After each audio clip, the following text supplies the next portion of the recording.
Many Excel worksheets contain date entries, and certainly some of them also contain time entries, as we see in this particular worksheet called datetime. In columns B and C, we see birth dates and hire dates displayed in a style that's quite common in the United States, the month, day, year style. Column I shows sales dates in a different kind of display, where we see the actual month being indicated with a three-letter abbreviation.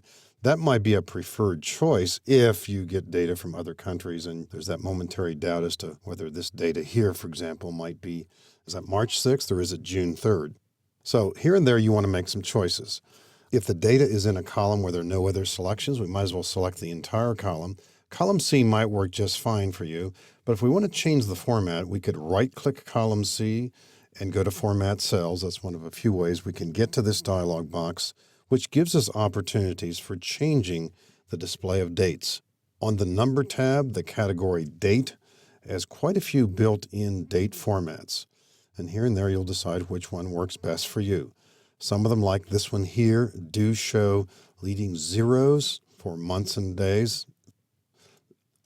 If that's something you want, you can certainly make that choice. You might want to show the entire month spelled out along with the day and the year this way and so on. So you've got quite a few choices here. You could also make a modification here if you want to see the entire year.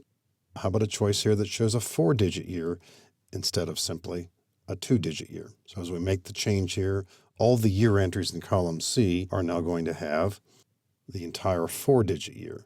And here and there that will make sense, adds an additional clarity. You can change these formats quickly and easily. Keep in mind, you're not changing the content at all, and behind the scenes, Excel is storing this data numerically. You also have the option of creating your own formats, and I would not necessarily suggest you don't do that, but do be aware that it's likely to be faster if you use the standard built-in formats.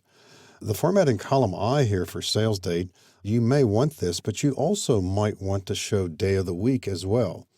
And if we were to right-click column I and go right into Format Cells again, we could begin by going to the date format here and choosing the one that we already see. In other words, this choice right here. And from that point, then jumping over into the category called Custom. Now, when we do this, we'll see some other symbols out here. We'll ignore those for the moment. Let's just simply focus on the display that says D-MMM-YY. At first, you wouldn't necessarily know what that means. D simply means display the number of the day of the month. MMM means display a 3-letter abbreviation of the month, and then a 2-digit year. So if you'd like to show day of the week, maybe at the beginning of here, you'll put in 3 Ds as an abbreviation or 4 Ds to spell it out. And you might or might not want to put a comma after that and a space. So 4 Ds will spell out day of the week, 3 Ds will abbreviate it. If you wanted the month spelled out, you'd put in 4 Ms. So you could experiment with this a little bit to get just the format you want. Click OK, and you'll see the display. We'll have to readjust the column width by double-clicking its right border, and now we see the display this way. It certainly takes up a lot more space, which may or may not be desirable, but you can certainly make adjustments there.